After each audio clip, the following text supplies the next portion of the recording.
at the age of 34, I started realizing that what I was doing wasn't right. It wasn't living. It was surviving. You know, living is when you at home, you got a job, you got kids, you got a wife, you're taking care of your responsibilities, going out on vacation, you're going out to on festivals or whatever, you having fun. That's living. When you eating steaks like this, Oh man. living. You eat steaks like this, living. You know?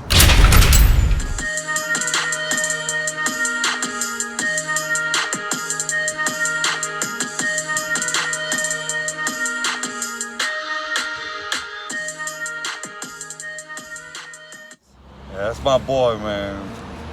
I wish he would open the restaurant back up, mi casa. Not happening. But now he has another venture selling clothes. Sometimes when he posted it, I reposted back for him. Selling t-shirts and all that. You know, little accessories. Yeah, the name of the e-commerce store is called Essential Teas and Some, and I chose to open up a store under that name, and an e-commerce store at that, because I think experiencing what we're going through in life, I don't think that anybody has the authority to tell us who's essential, who's not.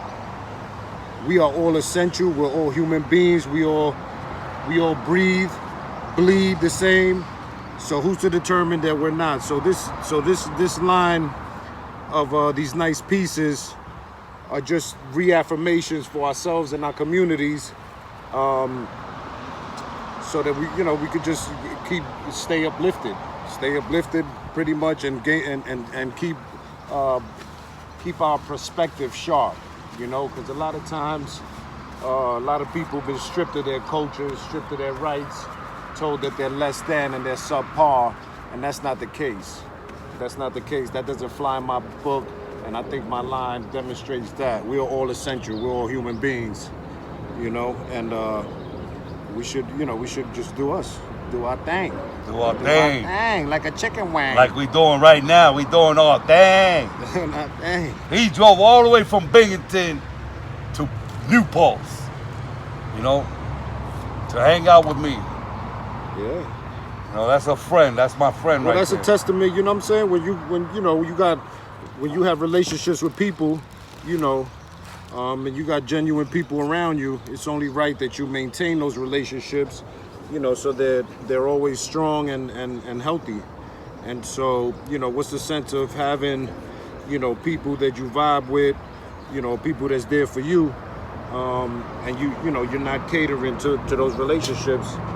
And that's how a lot of relationships diminish and dwindle and actually fall apart, just like any other relationship, whether relationship you have a relationship with a friend or even family members, it's very important that you keep those relationships open, those lines of communication, always show love, support to one another, and keep it going, spread love, not war. That's right. So look at that big stupid knife he got. And that's what it's he's all he's gonna about. turn into Jason pretty soon. And that's what it's all about. Beyond the plane. Don't think because I smile I won't stab you. But listen, check it, right? It's about me, man. The trials and tribulations I'm going through, the problems, and a lot of people that know me, they take it wrong. They take me the wrong way, and they disappear. They don't want to mess with me. Instead of talking shit to me, try to like get me in the corner, man. Like get me in your corner. Don't be afraid of me. I ain't gonna bite you. Because a lot of y'all like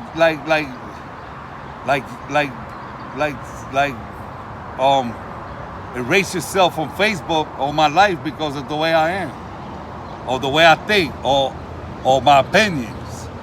You know, so everything I'm talking about is my opinions, my way. You know, and my way has led me to nothing so far. Am I living? Yeah, that's all I'm doing. I'm just surviving, man. I don't know how to live. There's a difference between surviving and living. That's a big difference. You know?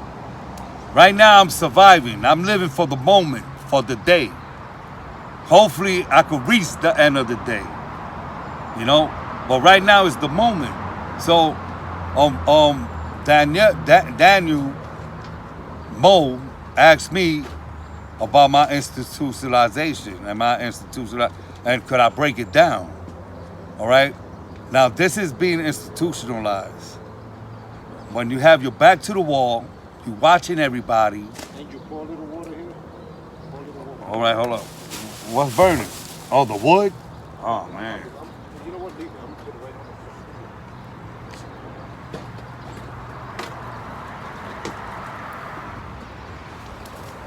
You should have wet it before, right? Yeah, wet this one. Let's go, let's go. Yeah, we had a log, man, caught on fire. But we got it contained. Yeah, so being institutionalized is like you always want to seclude yourself. You always want to hibernate, you know, like you want to go into a room because it reminds you of a cell. And you stay in there and don't come out. And listen, man, I do that. I do that a lot. I go into my room because I got everything I need in there. I got my fucking TV, I got everything there. My ashtray, my cigarettes, my munchies, my bed. I even got a bucket in there that I could pee in. You know, if I don't want to get out of my room and go to the bathroom just to piss. That's how institutionalized I am, right? I sleep with my knife under my pillow open. I go to the showers with my knife. I go everywhere with my knife. That's institutionalized, right? I take a shower with my fucking knife. You know what's that? That's not normal, man. That's not living normal. That's not living like a civilian, like a person who is an abiding citizen. You know, so I got a knife in the shower because anybody could come through that door and try to hurt me. And while I'm butt naked, you're not gonna hurt me. Because I'm gonna try to take your shit off, man. You know, I'm gonna try to hurt you. Butt naked. You know? You know what I'm saying? You know, that's being institutionalized. Because the only place you go to the bathhouse or in the shower with your weapon is in prison. That's the only place. Not here in the free society, in your own fucking apartment and all that. Or you stay overnight with somebody and you do that at their house too. You know? That is sad. What's more sad is that I know that I need help, but I'm not trying to seek it. I tried it already.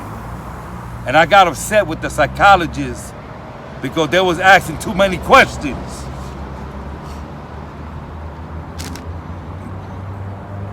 The questions. I don't like, man. I don't like people knowing about me or nothing like that, right? And I'm being serious, man, you know. And it's sad because if I want help, I have to humble myself. I have to be able to take the criticism. And I have to be able to take the consejos, Advice. What? Advice. The advice. I get stuck with that word sometimes. The advice. And yo, there's a lot of times I don't want to take your fucking advice. And I don't want to take your criticism. You know, because who the fuck is you? You know what I'm saying? This is the way I look at things, man. Like, who the fuck is you? You know, motherfucker, you're not with me, man. You know, like we haven't been, no, man, no. But there's gonna come a point in your time there's gonna come a point in your life that you are going to have to succumb and really open yourself up to receiving the help that you know that you need.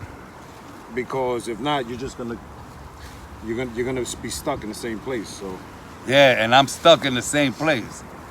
All I'm doing is existing, man. I made my struggle look good. You know?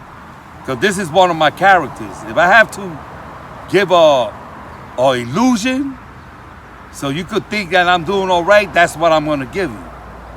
You know why? Because I feel fucked up. I feel embarrassed, you know? And I'm letting you know now that I feel embarrassed. I feel shame, you know? What happened? A sausage? Got water? Man, put that shit back on that motherfucker. Yeah, so I'm letting you know, man, there's times, man, that I've been homeless, right, and it's been cold. And I don't like bothering people, man. I don't like hanging out with people because I don't trust everybody. And I can't feel comfortable in somebody's home, right? Because I don't really know you like that. So there's been time, man, that I have cried, man, walking down the street in the cold because I'm homeless. And I became homeless not because I couldn't pay the rent or nothing like that. You know, it's because I didn't know how to finance my money. I didn't know how to hold on to it. I wanted to probably do drugs. I wanted to drink. I wanted to hang out. You know, I wanted to buy this and that. And I never knew what bills was.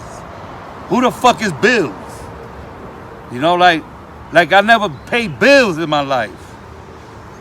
You gotta understand, the only bills I ever paid was buying drugs, weed, drinks, clothes, running the streets, staying in a hotel. Those aren't bills. Those are necessities, right? That I really don't need, but I was spending money that way. So every time I get money, I spend it fast. You know why? Because I'm living for the moment.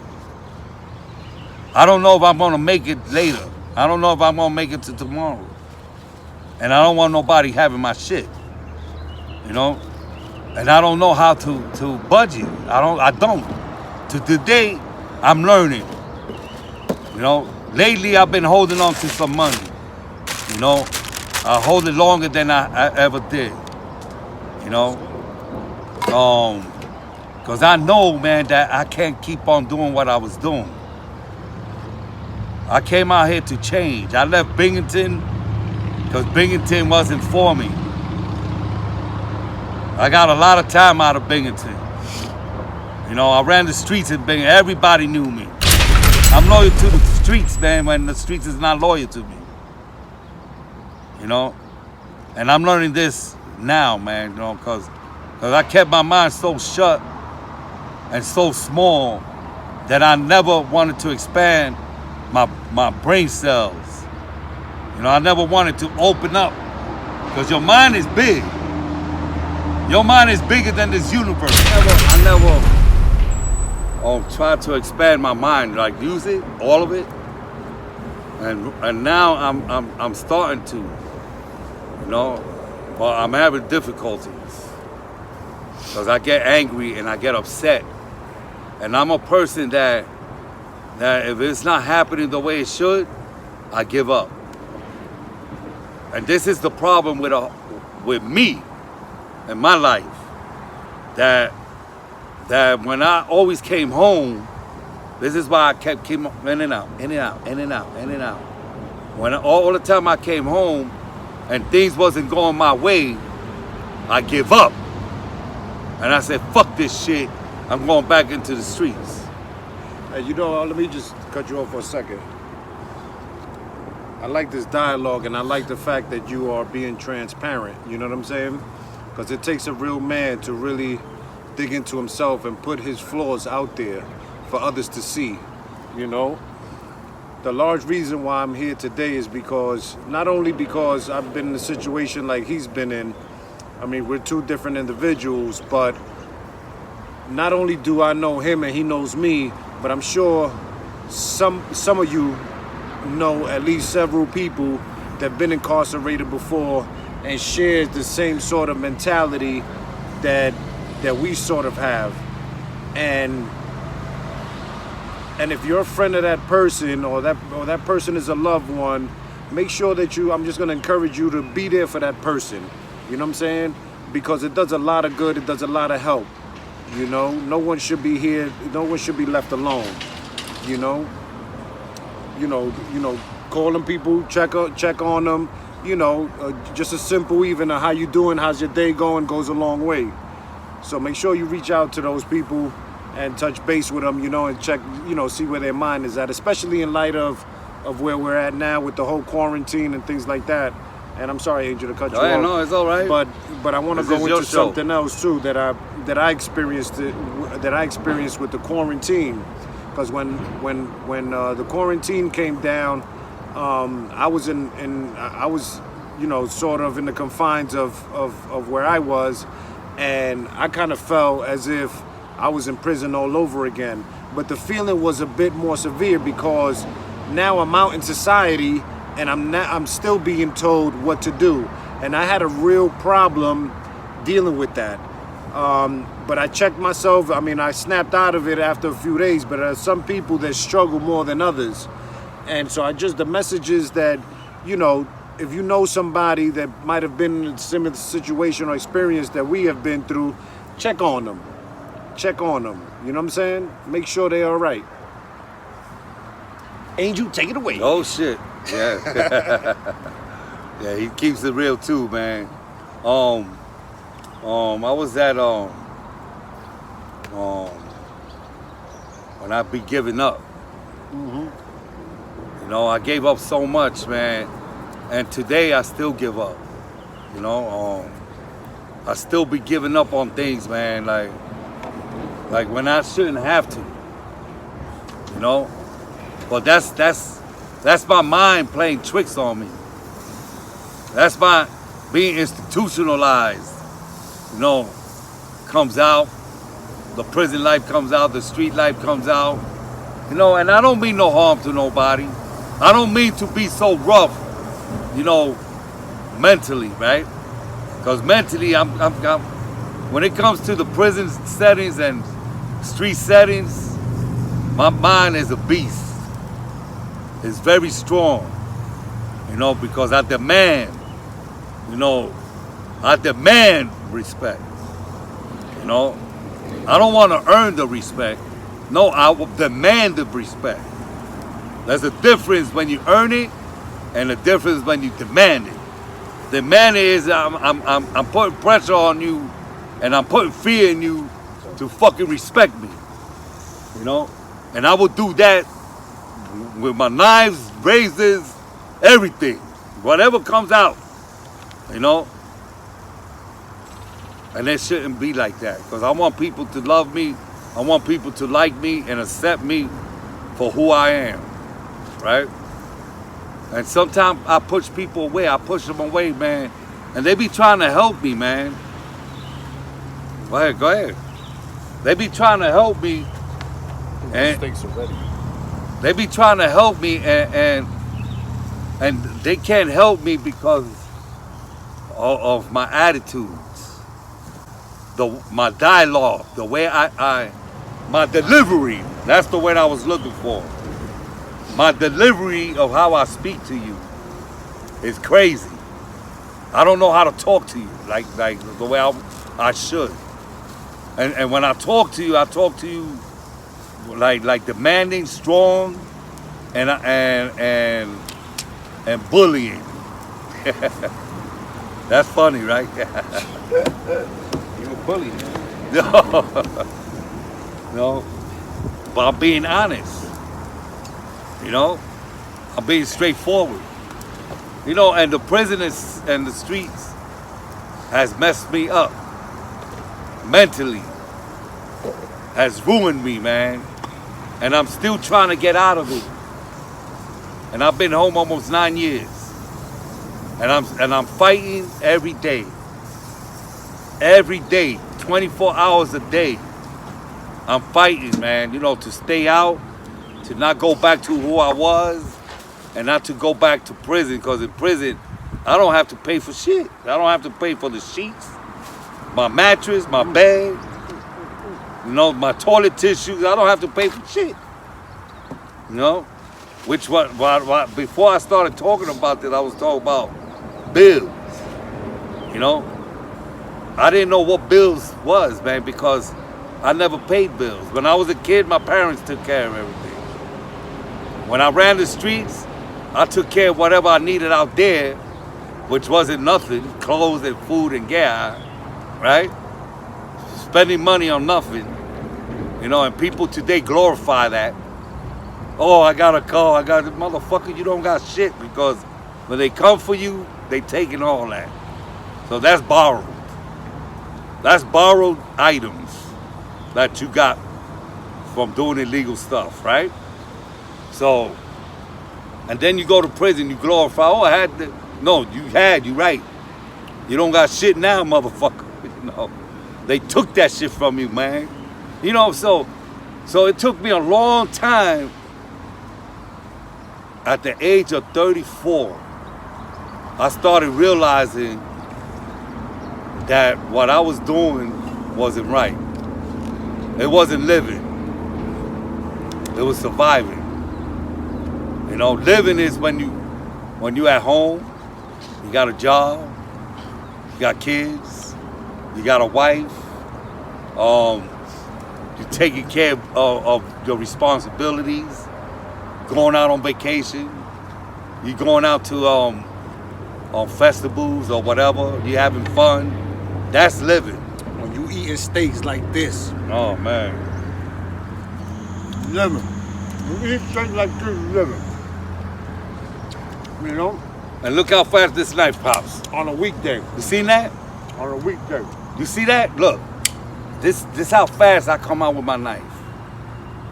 Less than 1 second is out. That means that you cannot roll up on me just like that. Because I'm coming out. But I'm going to cut the steak. Yeah, but listen, man. This shit look good, too.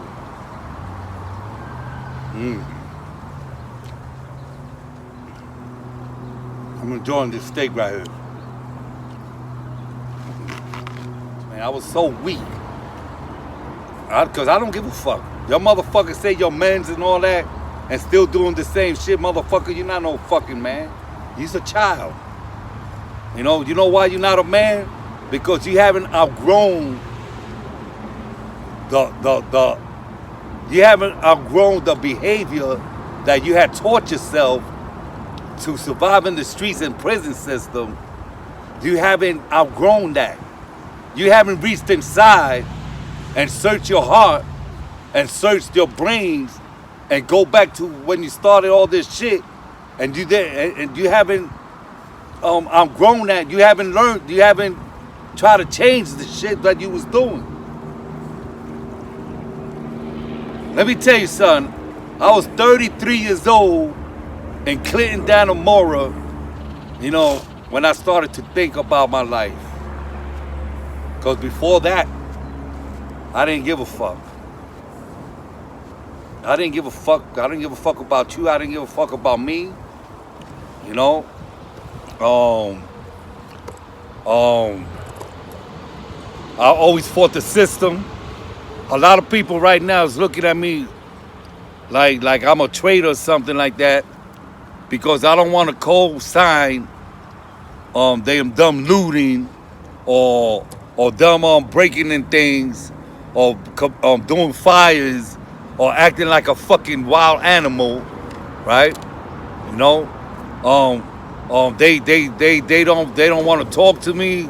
They don't say hi no more. They're not on my Facebook.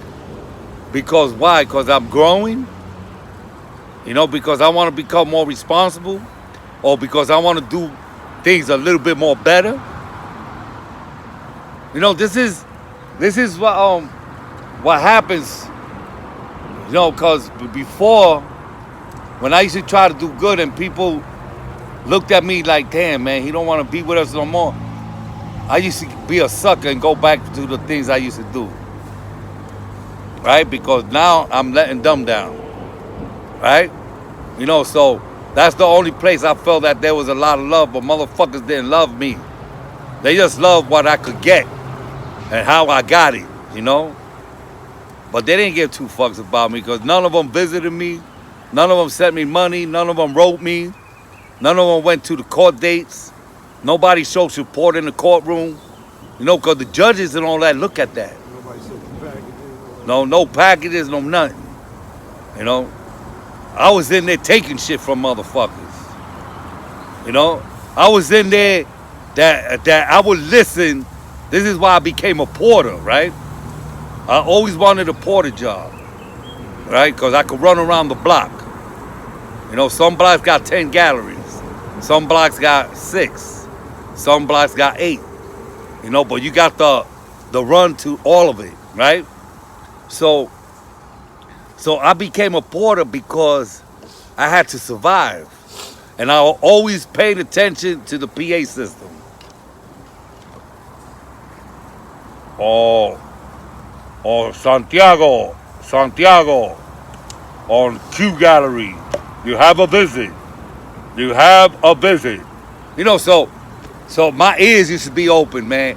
So I used to count how many visits went out that day. And then I will see how many of them get it. You know? And then I will see if the motherfucker was a bird, right? Or if he wasn't a bird, that means I had to go to him maybe with 2 other person or another person. Or I just go in there by myself and just stab him up and take his drugs. This is the way I was, you know? I was like that in Binghamton too. The hustlers out there, whoever know me today, and they know me from back then, they know I was taking their shit. You know, I was cutting motherfuckers, running around crazy by myself, you know, because I want to get high. I want more shit, you know, because I'm not scared to tell y'all that I get high, right? No, cause who the fuck is you? This is the way I think, you know. That's being weak. I'm tired of being weak. I'm strong in the streets. I'm strong in the prison system, you know, but I'm not strong in surviving as far as doing the right thing and trying to learn something new. I'm very weak, you know, but don't try me though. I'm weak, but don't think I'm weak that I won't fucking bust you upside your head. I'm not that type of weak. You know, there's weaknesses on all types of Levels. huh? All type of levels. Levels, yeah. And my weakness is the streets.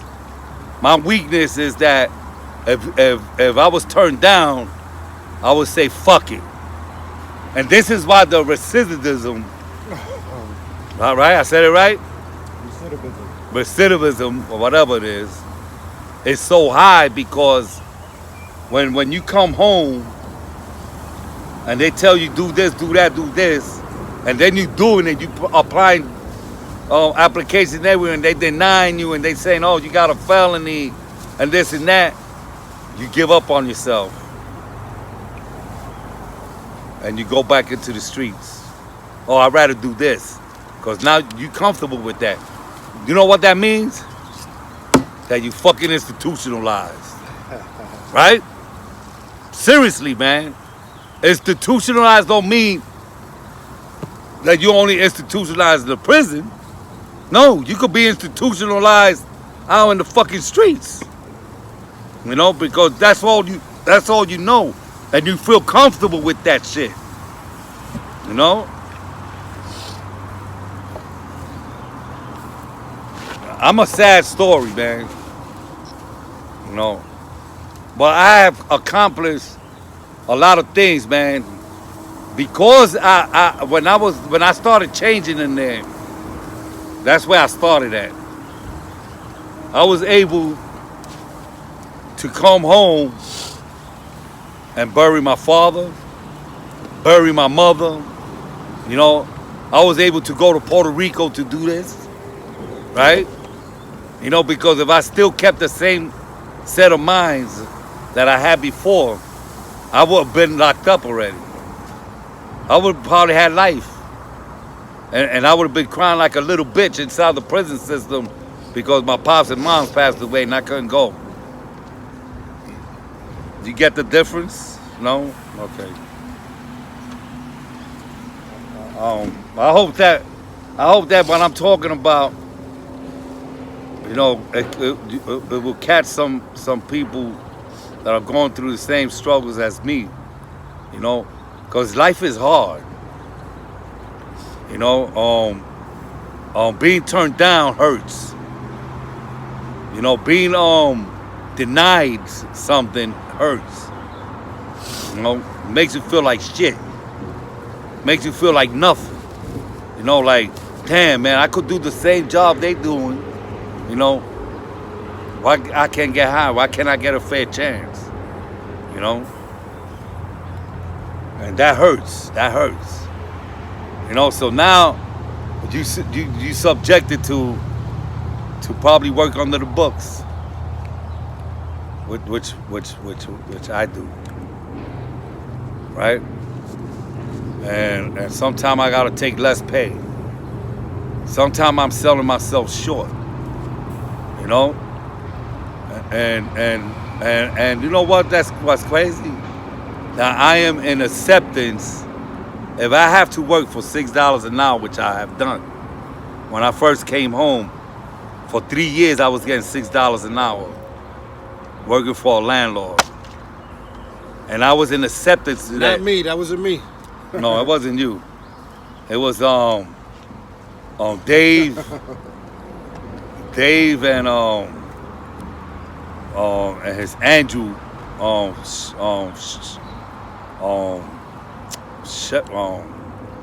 Sheffield or something like that. Well, anyway, the only reason I subjected myself to that and I accepted that and I wanted to take that $6 an hour was because I wanted to stay home, right? So I had to do that, right? For all those years, just so I could learn how to do things, so I could have something to do every day, so I could have my mind occupied doing these things, because if it wasn't for those $6, I would have been home. But the biggest part that played in that was acceptance. I had to humiliate myself a little bit and accept that if I wanted to stay home and not go back and not commit crimes and not get life, I had to take those $6 over all that. And that's the God honest truth. And my wife used to be mad. Oh, you nobody. Oh, you nothing, you know, because I wouldn't go back to school, or I wouldn't want better. There's a lot of difference now between accepting $6 and wanting something better. You know, something better is better pay, you know, maybe education along with it, you know, being recognizable, you know, in the right areas, you know, because I started a program and it was taken out from me, but they took it right off from my feet because I wasn't educated. I didn't know the right people and all that. And I don't know what happened to that program. I don't know what's going on. I did all the footwork, you know. It was called the Southern Tier Second Chance Housing Initiative. You know, I was in the news, I was all that, you know, and I got a lot of people together, churches, organizations. I even got a small grant from a church so I could send that money and the papers to Albany, New York, and register, Southern Tier Second Chance Housing Initiative as a nonprofit organization. I did all that, but the councilwoman and everybody who's educated, abused me because I was so illiterate in that area of what I was doing, but now I'm not. Now if I start something, I'm going to do everything, I'm going to get all the papers, I'm going to send them in, I'm going to open an account, I'm going to do all that. But I'm going to have people there helping me, but that's all they're going to do. They're not going to have the decision makers, because I let other people do the decision making, and they took the program away from me, and a lot of y'all know about that, and this program was dealing with, and is supposed to deal with, individuals that come home and don't get subjected to being thrown in the red zone areas. You see, because every community has a red zone. And welfare, like social services, help people that come home. On the parole helps people that come home, but they don't help you. What they do is they throw you into these red zones. Red zones are, which I call them red zones, are the communities where you got drugs, crimes, people hanging out, the same people you left, those are red zones. What happens when you do 15 years or 10 years and they throw you right back to where you came from? You know what happens? Little by little, your mind starts unwinding from doing the right thing, and next thing you know, you go back into the streets hanging out. Next thing you know, you're a number again. Because that's all we are, is numbers, man, when we come home. We are numbers. We ain't nothing to them. So this program, I'm the one who put it together. I put everything together with the help of the councilwoman, some students from the BU University, some churches, the Urban League, and all that. But a lot of them separated and pushed away because they didn't like the way the councilwoman was treating me or how she was trying to make it political, when this program wasn't supposed to be political. So this program, what it was supposed to do was when people come home, instead of going to the VOA, YMCA, go to welfare, go into a shelter, boarding house with this drugs, infested, bed bugs, this program was supposed to get grants. And what we were supposed to do with these grants is buy foreclosure houses outside the red zone in a better community, right? And the community don't have to know who's gonna live there. Fix the place up, but you know who was gonna fix the place up? The parolees. They wasn't gonna get paid neither. What they was gonna do was learn a trade, learn how to do this, right? Help fix it. And you know what happens after it was done? They get the first crack to live in there, in that facility.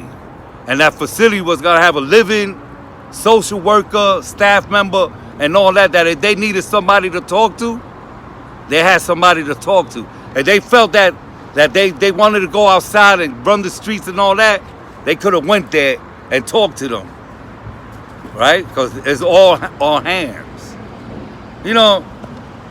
I be meaning to do right, man. I got a great, strong fucking outlook on a lot of stuff, and I know what's needed, but I don't know how to execute it because I tried to execute it before, and the way I said, they took the shit away from me,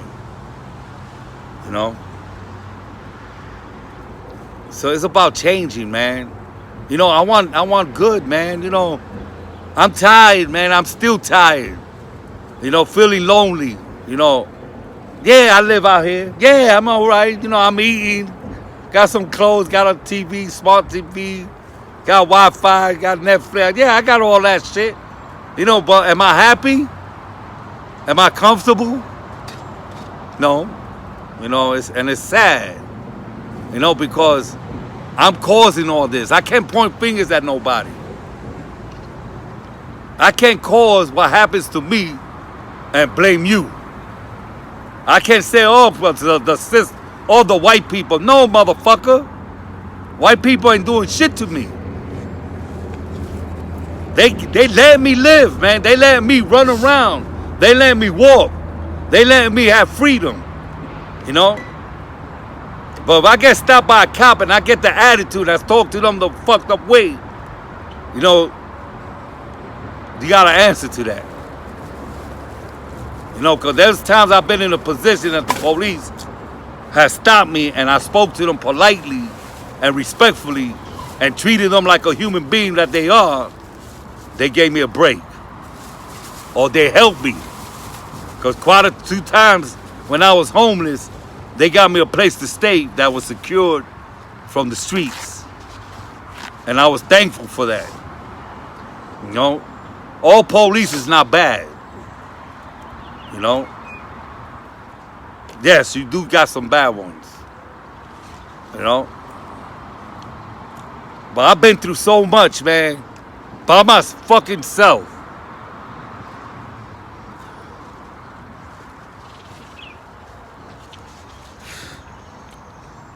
And that hurts. You know? Because I caused all that. But they didn't have to be like that.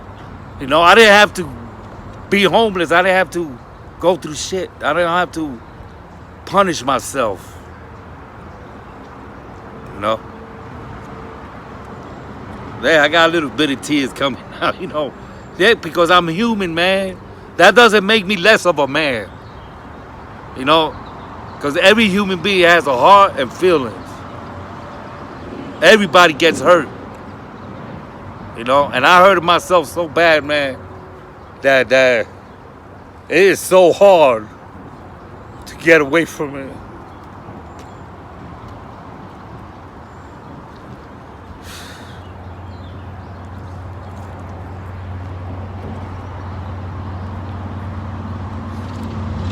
But I'm not giving up.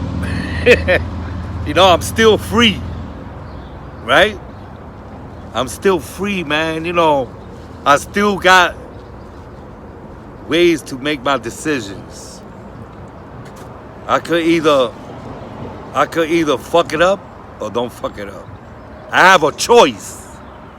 Today, I have a choice. That word right there is big.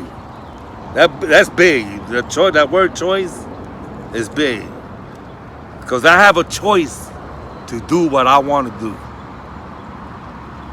I either continue fucking up or don't continue fucking up. I have a choice to do better or not better. Right? And you know what my choice is?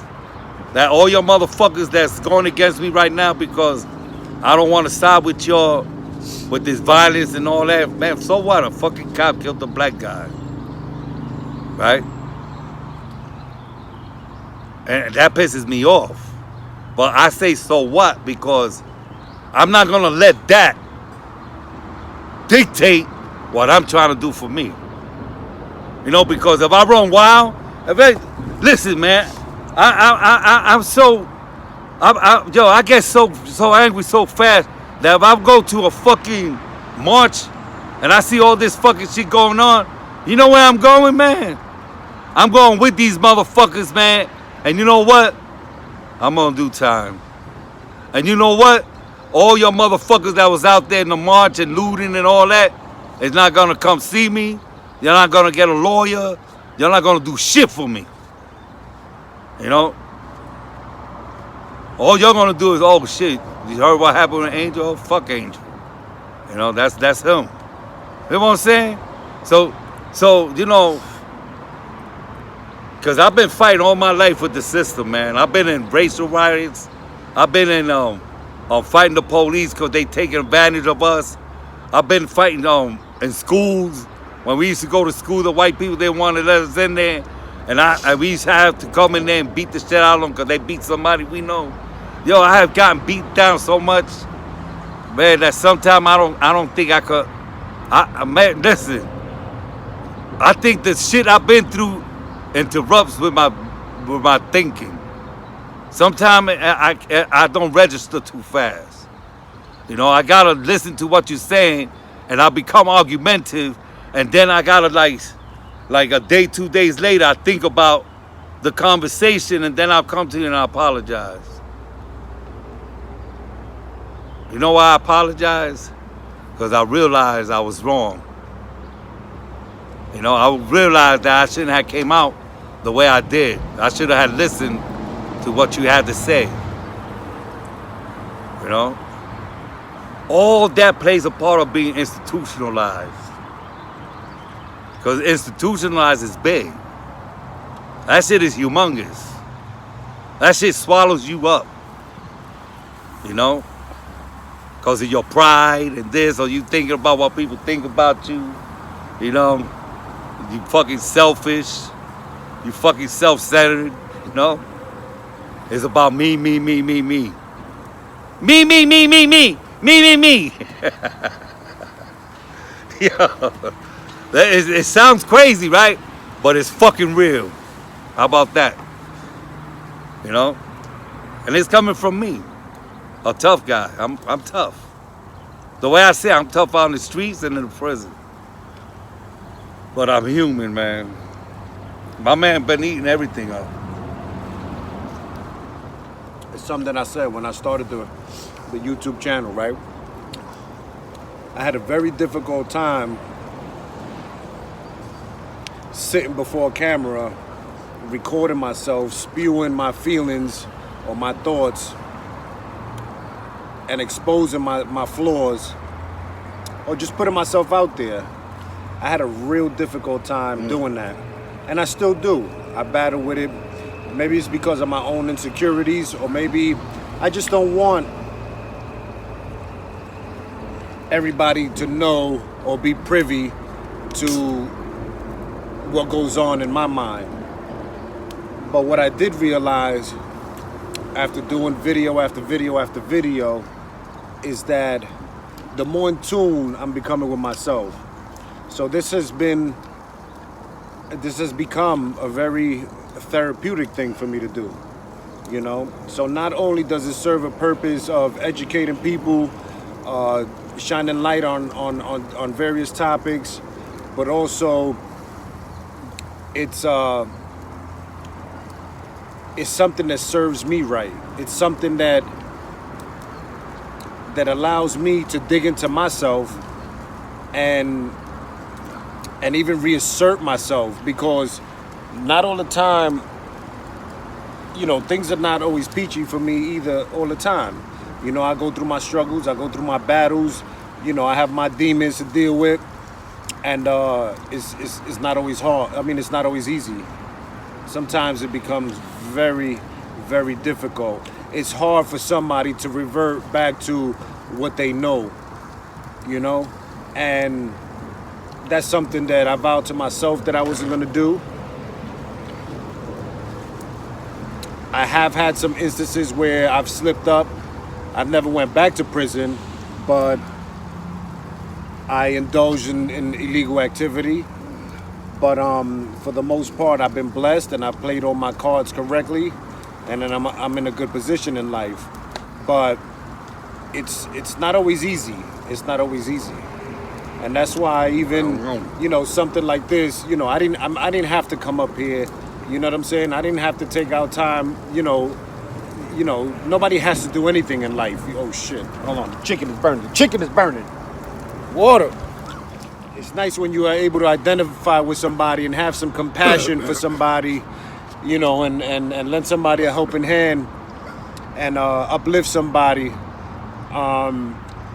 as I do, as I need, you know, in my times of need.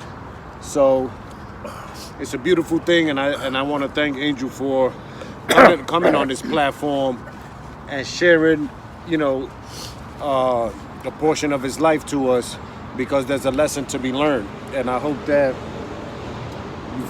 you people have been tuning in and paying attention to what he's been saying, because it's very easy to revert, as I said, it's very easy to revert back to what you know instinctively and what comes as like first nature.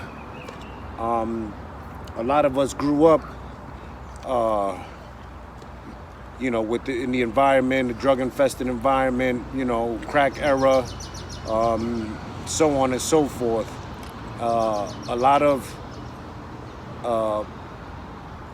us are still enslaved to that sort of rhythm. But it's very nice to have somebody that you can relate with, vibe with, do some introspection with, build with, and actually give birth to solutions to our problems, and find ways how to rectify those wrongs within us. And although some people may frown upon people that been in prison for murders or whatever, drugs and stuff like that, but you know what? As Angel said, we're still fucking human beings. Don't think for one second that a gangster has never cried. You know what I'm saying? Don't think that for 1 second that you can't hurt the heart of a murderer. Don't think that because somebody's committed a crime, he's totally void or numb to pain. And that's not the case, That is totally not the case. So I hope you guys are enjoying the show. I hope you guys are enjoying the dialogue. And later on, I'm gonna be busting his ass in some chess, and then we're gonna go from there.